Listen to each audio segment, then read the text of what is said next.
अस्सलाम वालेकुम। Online digital TV के साथ मैं हूं अनीता अब्बासी। नाजरीन, 23 अक्टूबर को जो निजी टीवी के एक सीनियर एंकर पर्सन अरशद शरीफ को कीनिया में कत्ल किया गया था, आज उसके कुछ मुबैना शवाहिद सामने आए, जिसमें कीनिया की टीम ने तस्दीक की है कि अरशद शरीफ पर जो गोलियां बरसाई गई उसके वो बहुत करीब से बरसाई गई, और इन शवाहिद से यह भी पता चलता है कि गोलियां जिस तरफ से चलाई गई वो चलती गाड़ी पर नहीं बल्कि खड़ी गाड़ी पर बरसाई गई। इस हवाले से अरशद शरीफ की गाड़ी की फ़ोटेज भी हासिल की गई, जिस पर 9 गोलियों के निशानात हैं। इस पर जो है वो खुर्रम अहमद जो उनके ड्राइवर थे, उन्होंने अरशद शरीफ को लेकर वो वकार अहमद के फार्म हाउस में ले गए और पुलिस कामोकोरो के इलाके मिगाडी के रोड पर उन पर फायरिंग की। 6 गोलियों का जो रुख था वो अरशद शरीफ की तरफ था, और 9 गोलियों के जो निशानात हैं वो अरशद शरीफ की गाड़ी पर है। लेकिन तीनों तरफ से गोलियां चलती रही, लेकिन सवाल ये पैदा होता है कि वो जो गोलियां थी वो खुर्रम अहमद उन गोलियों से महफूज रहे।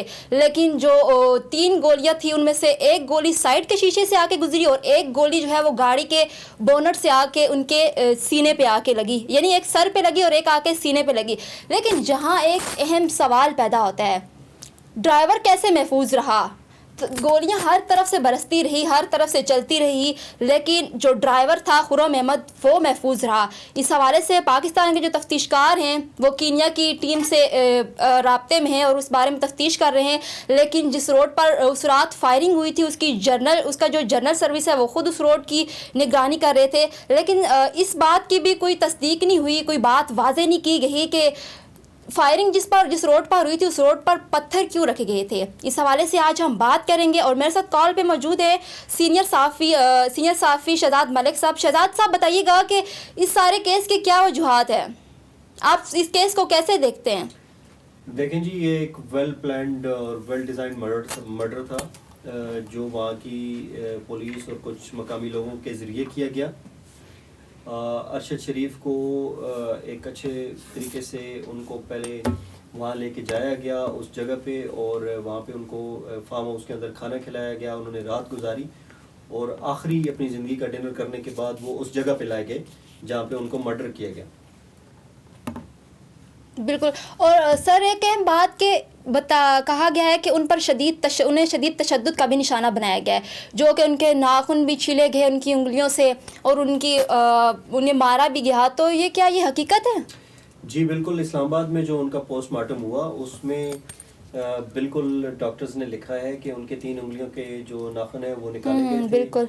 उनकी जो पसलियों की हड्डियां हैं वो भी टूटी हुई थी और लगभग 3 घंटे तक उनके ऊपर तशद्दुद किया जाता रहा और उनकी गर्दन के ऊपर भी निशान था।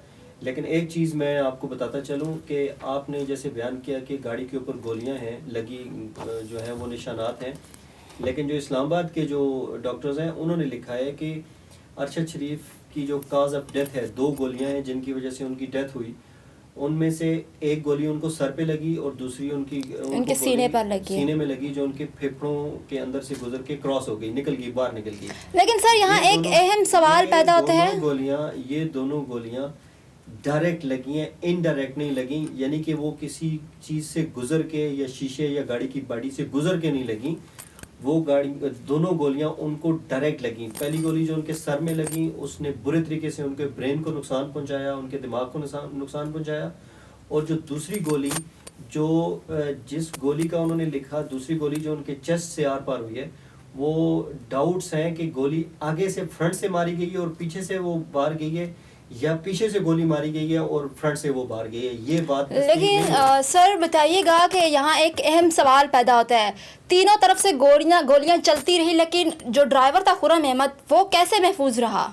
देखें, ये बड़ा आपका वैलिड सवाल है। तफ्तीशकार भी इसी सवाल के ऊपर जो है वो फोकस करके बैठे हुए हैं, लेकिन जो कीनिया में उनकी तहकीकात हुई हैं, खुर्रम अहमद और वकार अहमद को जो शामिल तफ्तीश किया गया, 3 घंटे तक उनसे तफ्तीश करते रहे उमर शाहिद हामिद और अतर वहीद, लेकिन ज़ाहिर है वो कीनिया था, वो तो एक चाय के कप के सामने उनकी तफ्तीश हुई है, इस तरीके से तो कोई नहीं बताएगा। तो इसी डाउट्स को उनकी मुबैना मुआवनत जो है कत्ल के अंदर, उसको सामने रखते हुए जो पाकिस्तान के जो तफ्तीशकार हैं वो ये इस नतीजे पे पहुँचे हुए हैं कि अगर अरशद शरीफ मर्डर को एक अच्छे انجام پہ منطقی انجام پہ لانا ہے تو خرم اور وقار کو پاکستان لانا پڑے گا، ان کو یہاں لا کے تفتیش کرنی پڑے گی، ادروائز اس کیس کو ہم مزید فردر پروب نہیں کر سکتے۔ بالکل سر، اور کہا جاتا ہے کہ اس سارے کیس کے پیچھے کوئی ایسا دماغ تھا جو ارشد شریف سے کچھ حاصل کرنا چاہتا تھا، بتائیے گا یہ ساری کیا صورتحال ہے؟ دیکھیں یہ دماغ تو کچھ حاصل کرنا چاہتا تھا یا نہیں چاہتا تھا یہ تو کچھ بھی کہنا قبل از وقت ہوگا، لیکن اتنا ضرور ہے کہ وہ پاکستان سے جان کی حفاظت کے لیے، جان کو خطرے میں سمجھ کر وہ پاکستان سے وہاں گئے تھے، اور جو سرکمٹانسز ہیں کچھ چیزیں جو ہیں وہ ابھی بیان نہیں کی جا سکتی، جو سرکمٹانسز ہیں وہ یعنی کہ کچھ حقائق جو ہیں وہ ابھی پس پردہ ہیں۔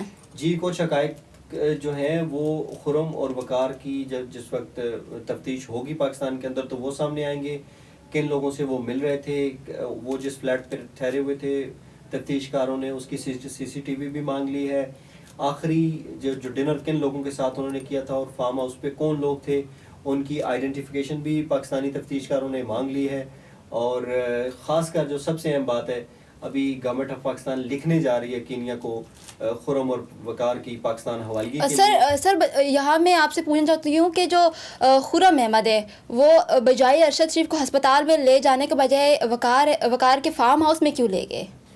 دیکھیں وہ یہ بھی تو ایک سوال ہے نا۔ جی یہی تو میں آپ کو بتا رہا ہوں کہ ان تمام سوالاتوں کے جوابات جو ہیں وہ ہمیں تب مل سکتے ہیں جب خرم اور وقار پاکستان آ جائیں، ان کو جس طریقے سے بھی پاکستان لایا جائے بہت ضروری ہے، وہ جب آ جائیں گے تو یہ تشدد کیوں ہوا، کس نے گولی ماری، وہ کون لوگ تھے، پولیس تھی، جو بھی لوگ تھے، بلیک واٹر کے لوگ تھے، انڈین تھے، اسرائیلی تھی، جو بھی تھا وہ تبھی ڈیفائن ہو سکتی ہیں چیزیں جب وہ پاکستان آ جائیں اور ان سے صحیح اچھی والی تفتیش کی جائے تو دودھ کا دودھ پانی کا پانی ہو سکتا ہے۔ بہت شکریہ شہزاد ملک صاحب، تھینک یو سو مچ، آپ نے ہمیں جوائن کیا۔